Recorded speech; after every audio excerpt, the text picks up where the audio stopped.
So here we have the Ford Fiesta ST line on a 21 plate. I'm going to start off by showing you inside the boot, and then we'll hop in and run through some controls from there. As we approach the back of the car, you can see we have reversing sensors, plenty of boot space as well, along with that 60/40 split folding rear seat should you wish to increase this space even further.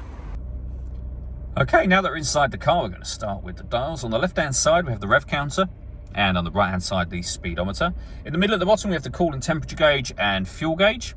And above that, we have the trip computer, which includes the total miles of this car. They are 1,614. Below that, we have the speedometer for the car, the digital readout for the speedometer. You can change information displayed there by using buttons on the steering wheel. So we can have a trip computer, settings, audio, and phone menus here, as well as satellite navigation. And then back around to the beginning again. If we back out to the steering wheel, the buttons I was using just a second ago are here. We have stereo and phone controls beneath that. Stereo controls continue on the left, along with cruise control and speed limiter. Over in the center is where you'll pair up your phone before you're able to use it. So hit add phone. Search for your vehicle on your device and select it once it is found. And then follow the instructions from there. Come back out to the home screen.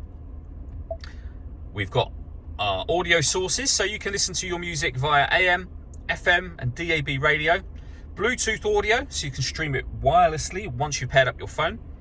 This car's also got two separate USB inputs, so if you plug the device into those, they will appear up here as further options for you.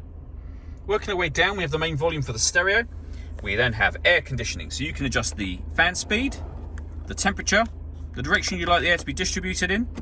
The air conditioning is on at the minute, so off, back on again. We have that button, which will recirculate the air that's in the car. That's a great way of heating it up or cooling it down quickly depending on the temperature you set just here. With a heated rear screen and a proper heated front screen as well. A 12-volt charging socket and USB input, and then a 6-speed manual gearbox. Just below that, we have these buttons here. So you can turn off the stop and start. This car is designed to cut out when it's stationary in traffic to save you fuel. That system is off. You can turn the traction control on and off. And this last button will change the driving mode of the car from normal to eco or sport.